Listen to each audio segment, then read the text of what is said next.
צריך לכל דבר עצור. אורחים יקרים, ברוכים הבאים לכותל המערבי. בעוד דקות ספורות יחל יום טוב. אנא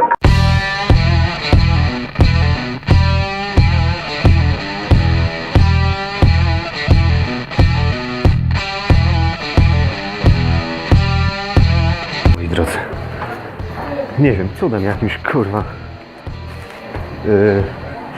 znalazłem to. Idę pod ścianę płaczu. Zobaczymy, może dojdę. Są jakieś oznaczenia. Western Wall, na wprost. Radiant Quarter, Broadcast, Spotted Mass Square, Synagoga, Jewish Quarter, Calendar Events, Exhibition i gdzie indziej. Dobra. To idziemy.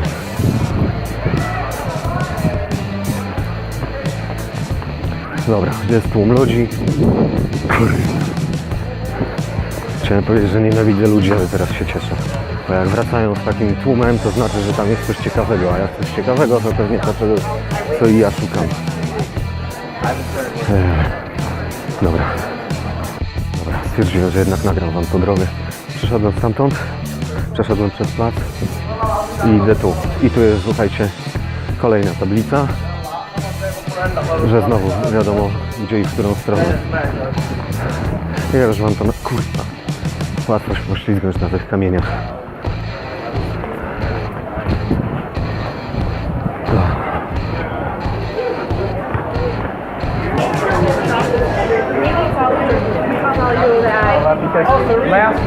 I w ogóle powiem wam, że to będzie musiało nocą świetnie wyglądać. Małe latarenki. Co jakiś czas.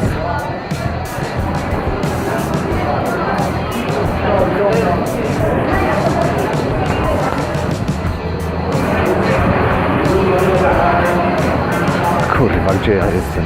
A nie, chyba dobrze.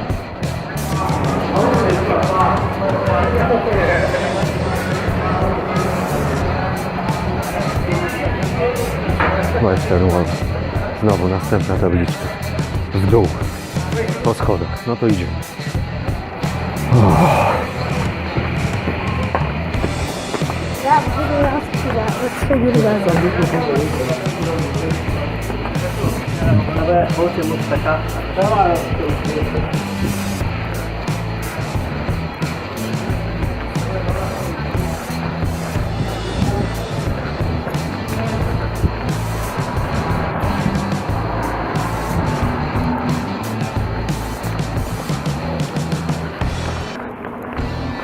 No, to powiem wam, zaczyna być widać coś fajnego.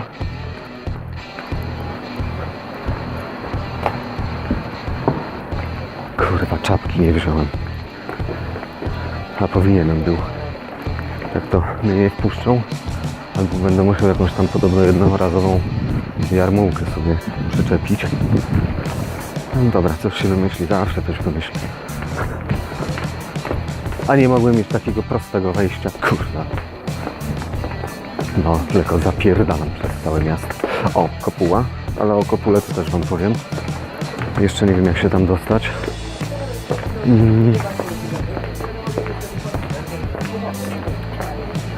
Jest kolejka. No dobra, to czekamy w kolejce. Wchodząc oczywiście bramki. Wszystko jak na lotnisku. Wszystko wykładacie.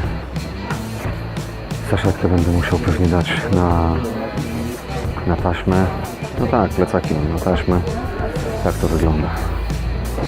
Ochronę przeszedłem. Idę dalej. Już wiem, że mam cholerę daleko, aby później wrócić. Ej, pada? Nie, niemożliwe.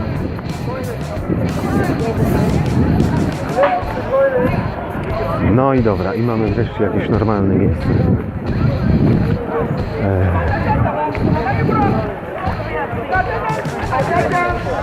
A, dobra, tu jest część dla kobiet, tam jest dla mężczyzn.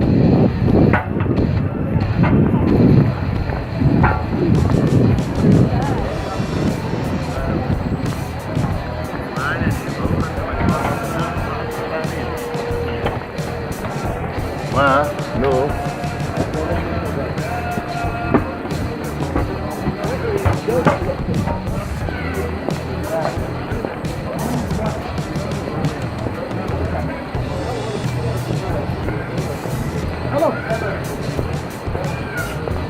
Lubię kawę. Halo, pójdź.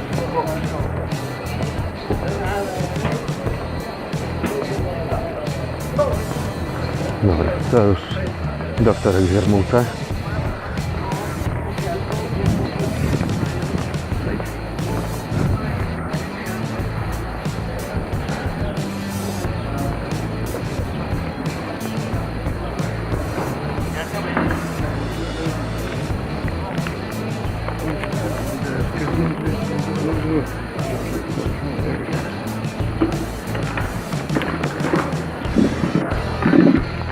Tutaj, moi drodzy, jest dobre miejsce, żeby Wam trochę poopowiadać. Jak widzicie, ruchu za dużego akurat nie ma. Także tylko bluzę sobie zdejmę, chwila. Zanim w ogóle o ścianie płaczu, to przyjeżdżając do Jerozolimy warto znać trochę historii i ja bym chciał tutaj zacząć od krucjat. Dlaczego od krucjat? No dlatego, że o to miasto walczono przez tyle wieków w jedną stronę, w drugą stronę. Także po pierwsze, słowa krucjata nie używali sami krzyżowcy, moi drodzy. Dla nich to były pielgrzymki zbrojne, które miały na celu po prostu obronić świat chrześcijański. A powodem tego była ekspansja islamu i była ona bardzo szybka, dlatego że po 400 latach, moi drodzy, istnienia islamu Europa była już zagrożona. To znaczy pojawiały się już prośby ze strony i chrześcijan, i Żydów zamieszkujących tutejsze tereny o pomoc, dlatego że muzułmanie już podbijali chrześcijańskie obszary, czyli właśnie między innymi Syrię w 635, potem Jerozolimę w 638, Egipt w 642. Egipt był chrześcijański, pamiętajcie, tam była bardzo duża wspólnota koptów. W 674 oblegali już Konstantynopol, a moi drodzy w 846, o ile mnie pamięć nie myli, zaatakowano już za sprawą Saracenów sam Watykan i zniszczyli Bazylikę Świętego Piotra, więc słuchajcie, krucjaty no to nie były wyprawy jako akty agresji, tylko raczej jako akty obrony. To po pierwsze. Po drugie, przyłączenie się do krucjat, moi drodzy, nie było w żaden sposób przymusowe. Składało się przysięgę tak zwaną krzyża, ale było to ślubowanie składane Bogu, a nie papieżowi. Co więcej, ciekawostka, mężczyzna, który chciał udać się na krucjatę, musiał mieć zgodę swojej żony. Jeśli chodzi o odpuszczenie grzechów za udział w krucjacie, bo niektórzy też czasem mówią, że ci, co wzięli udział w krucjacie, to mieli odpuszczone wszystkie grzechy. No nie. Za udział w krucjacie, moi drodzy, nie było zbawienia, było tylko odpuszczenie kar doczesnych.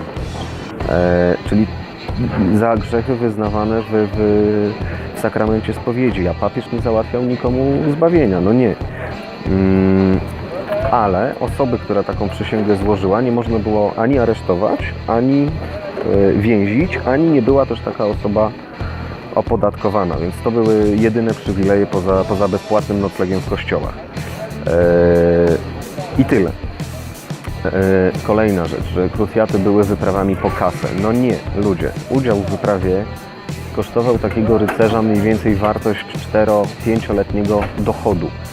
Czyli nie dość, że on już musiał mieć tą kasę, żeby w ogóle pojechać, to jeszcze musiał sobie pozwolić na to, żeby nie zarabiać. Czyli tak naprawdę no, trzeba było być majętnym, żeby móc sobie na coś takiego pozwolić, bo inaczej to była to katastrofa. I teraz jeszcze dlaczego w ogóle w takim razie to robili? No dlatego, że religię, moi drodzy, traktowano w sposób taki bardzo, jak to wam powiedzieć, no namacalny, żywy, że nie tak jak to jest dzisiaj, tylko ci ludzie faktycznie czuli tą więź z chrześcijańskim Bogiem i tak dalej. Co więcej, na krucjaty, moi drodzy, też bardzo często wybierali się synowie synowie władców, najstarsi, pierworodni i tak dalej, więc w razie śmierci oni ryzykowali również utratą całego królestwa, spadku i tym podobnego. Do stracenia mieli wszystko. I jeszcze tutaj jedna rzecz chyba, tak, a propos w ogóle wojen o Jerozolimę, o Ziemię Świętą, jest takie pojęcie jak wojna sprawiedliwa. I żeby wojna była tą wojną sprawiedliwą, żeby była tą wojną słuszną, no to musi być słuszny powód, uznanie wojny przez prawowitą władzę za takową. Musi być ona prowadzona w obronie lub w celu odzyskania prawowitej własności i musi mieć słuszne motywy i intencje uczestników. I tutaj oczywiście przy tym ostatnim punkcie można polemizować, ale weźcie pod uwagę też to, że Chrystus też zrobił rozróbę w świątyni, niejednokrotnie też pochwalał setników, nie nakazywał żołnierzom, nie wiem, odejścia ze służby. Także można. I całą tą doktrynę tej wojny sprawiedliwej stworzył święty Augustyn. W dziele, możemy to przeczytać w dziele De Civitate Dei, czyli o Państwie Bożym. Także najpierw trzeba zaczynać od Crucia. Moi drodzy, kopuła na skalę ona gdzieś tam była, ale była słabo widoczna, więc mam nadzieję, że uda mi się jakoś znaleźć później, więc nie będę o tym opowiadać, ale teraz już o samej ścianie płaczu, czyli tak zwanym murze zachodnim. To jest, słuchajcie, jedyna zachowana do dnia dzisiejszego pozostałość świątyni jerozolimskiej. W chwili obecnej jest to dla Żydów tak naprawdę najświętsze miejsce, a te mury, które tutaj widzicie, ten jeden mur właśnie zwany tą ścianą zachodnią, to jest fragment tak zwanej drugiej świątyni. Ja Wam mówiłem, że ona była budowana, później burzona i tak dalej. Jest ona częścią, ta ściana płaczu jest częścią muru herodiańskiego. O Boże, tego się nie spodziewałem, ale mam nadzieję, że będziecie mnie słyszeć. Jest częścią tego muru herodiańskiego i co więcej, zniszczona była przez Rzymian, to Wam też mówiłem, w roku 70. No i nazwa, tak jak też wspominałem, pochodzi od żydowskiego święta opłakiwania tego, że już nie mogą do tej wejść. Jest, ale...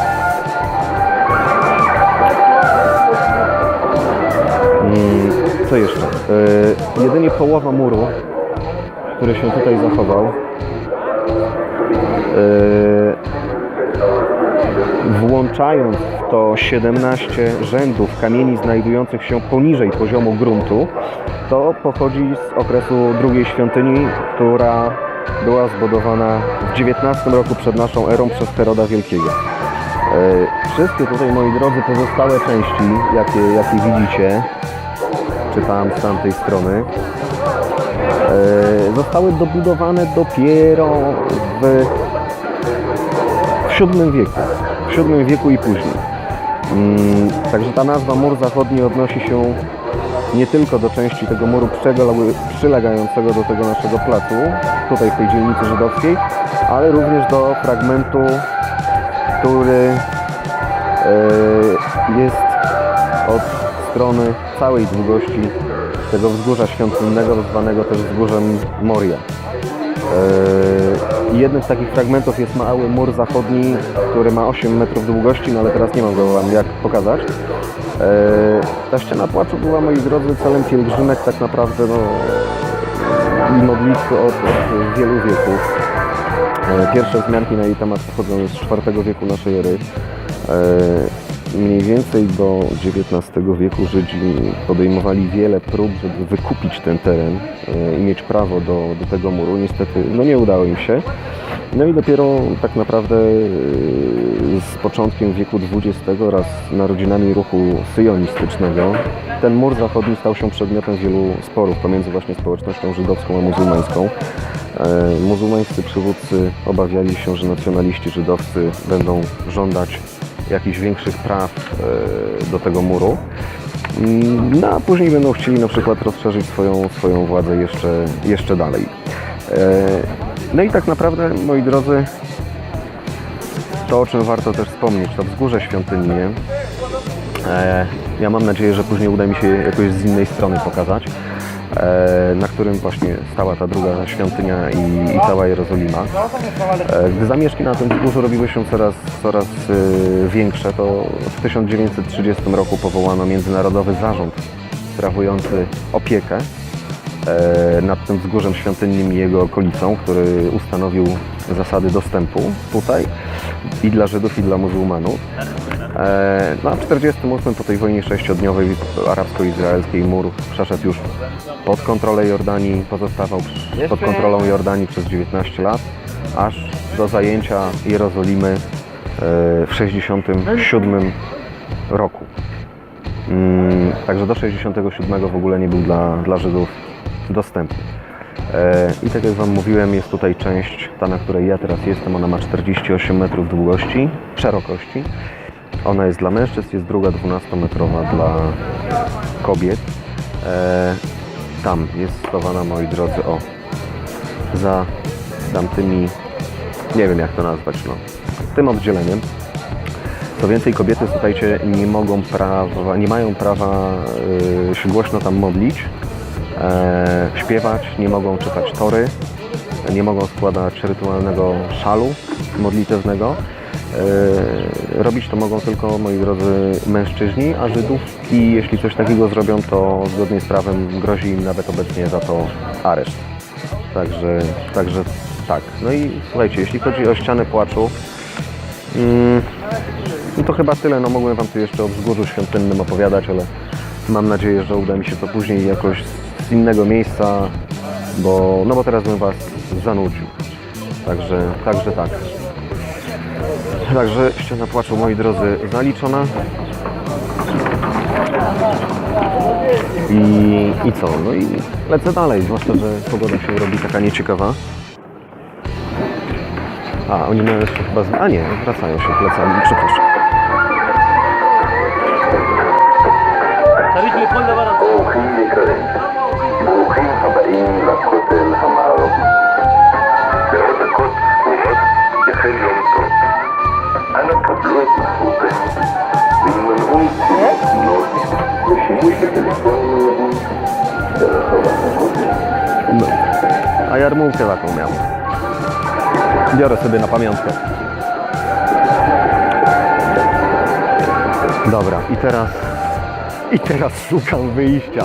Nie, słuchajcie, no spróbuję znaleźć jeszcze coś fajnego i może coś Wam nakręcę. Także na razie.